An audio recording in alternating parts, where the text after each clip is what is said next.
Cuenca on the border between Argentina and Bolivia. The river marks the border.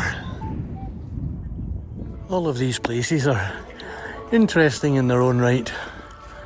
And it's really weird, you know. You get ABBA playing in the background at the grain store.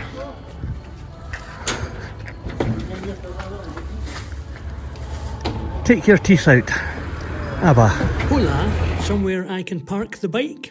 Yep, just bring your 24 litres of highly explosive fuel into the lobby and park it outside someone else's bedroom and you're good to go.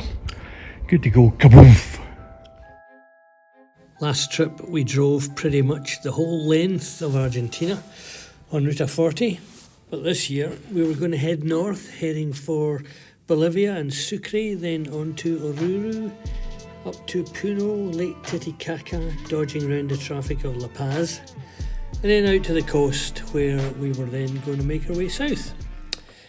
Something of a round trip, some of it on-road, some of it off-road.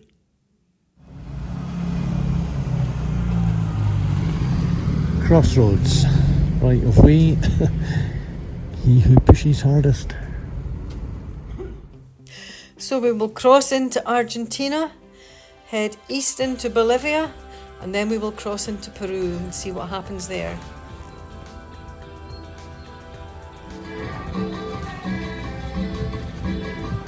This is how most folk get around in South America, the sleeping buses. But next morning we had to find the border and leave Argentina, get ourselves into Bolivia. Weren't really sure where to go, but if all else fails, follow the cops. Better they're in front of you than behind you.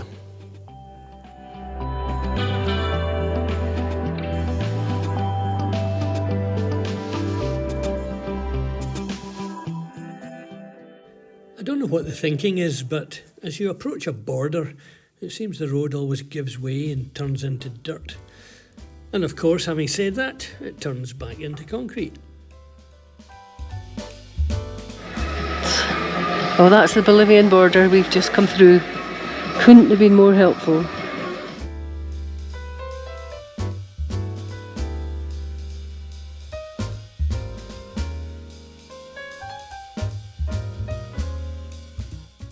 Villazon is the town on the other side of the border from La Cuenca. Took us a little while to get out of there. Villazon is at about 3,400 metres on the Altiplano, and it's the gateway, major gateway between Bolivia and Argentina. Quick lunch stop. There really isn't any choice, but if you want to eat, these are the places you gotta visit. And of all the visits we made over the trip, not one gave us a problem in the, below the belt department.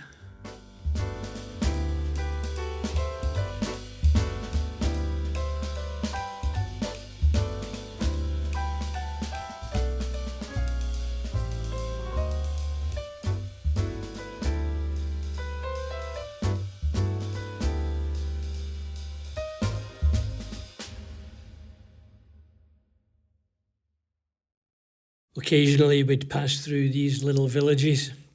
Not a lot going on.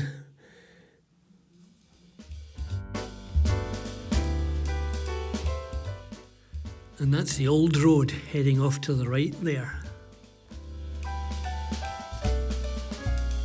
can be quite difficult to get petrol in Bolivia, but we got petrol in this station the last time we were here.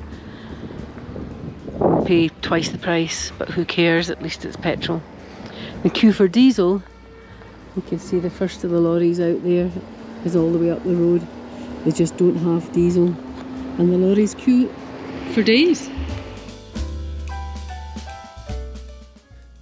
We stopped for the night in Temuzla, the site of the famous battle where the Spanish were finally vanquished and chucked out of South America. That's what the locals say. People that live in other towns have a different story. An interesting place, fighting to scratch a living. It wasn't the Hilton, but it was clean, tidy and warm with a perfect host. Shower we weren't so keen on, suicide shower. Next morning, time to pack up and head on out.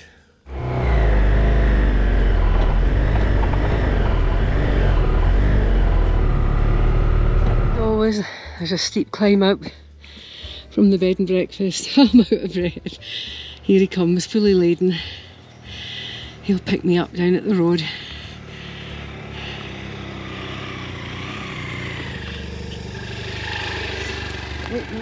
Another town and it's market day. Pretty rustic, these places, is about all you can say.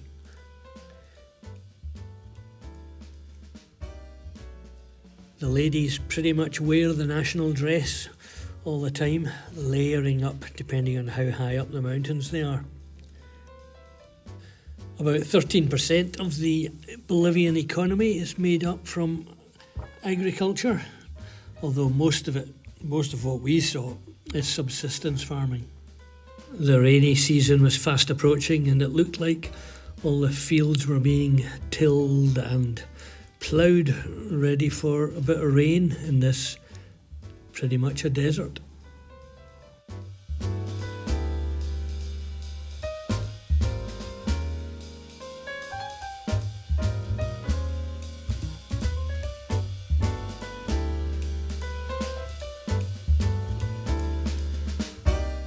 You'd hardly think people are living in these places, but they are.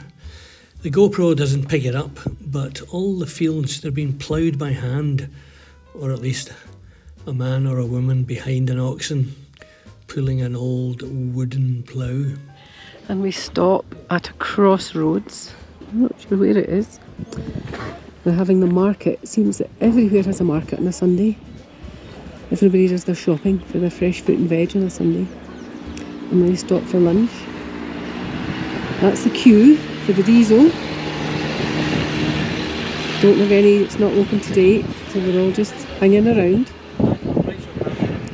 Rice, please. We're having chicken and rice from this nice little lady for lunch. They keep the dish warm under a pile of blankets, just like yesterday's.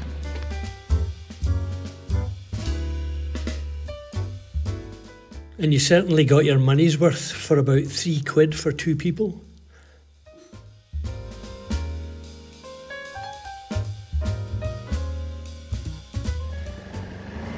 After lunch, somewhere along the route, we stumbled on this mining town.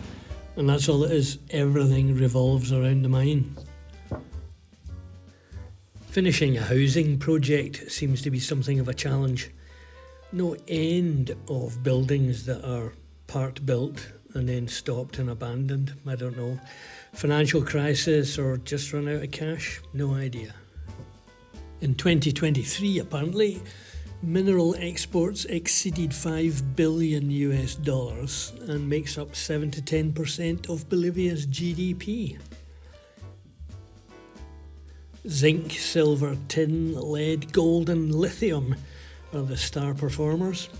The ecologically sensitive Salar de Uyuni holding some 20% of the reserves.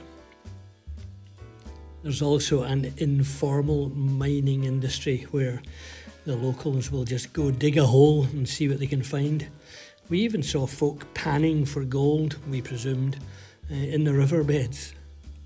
And all of this brought us back to Potosí, which we had tried desperately to avoid, but there was no way around it. And despite their mineral resources, there's no money to buy fuel. So you get these queues of trucks. 1, 2, 3, 4, let me save you. 11, 12, 13, 24, 25, 58, 59, 60, 73, 74, 75, and the gas station is shut. According to ChatGPT, it will take 2 full tankers to get rid of that queue, and these queues are throughout Potosí, let alone throughout Bolivia. Just a desperate situation. And even the farmers are there with their tractors empty of fuel. How they can manage to do their fields, who knows. But anyway, that was Potosí. Having counted to 75, this was the queue on the way into Potosí. This fuel situation has been going on now for about 3 years, I think. They just don't have the financial resources to buy it. So the queues go on, and if you're on a motorbike, you better make sure you got plenty spare. We made our escape from Potosí, much as these folk in the back of the truck, and then we found a fish restaurant high in the hills. You got your tether? So here we are, 3,000 metres up a mountain, and you find a fish restaurant. Not sure what this little rascal is or where he came from, but he is quite tasty. So at the end of a long day, we rolled into Sucre, a nice town, 1538 I believe. It was once the centre of Spanish power and church power, and was the cradle of independence when they had a go at kicking out the Spaniards. So thanks for watching, hope you enjoyed it. We're going to treat ourselves to a long bath. Next leg, we're heading north, hopefully trying to avoid La Paz, and on to Lake Titicaca. But then it rained. A rainstorm came through and we ended up in a muddy place. This is dreadful. I can hardly keep my balance on my feet. Never mind balance on the bike. I think the next bit's a bit drier.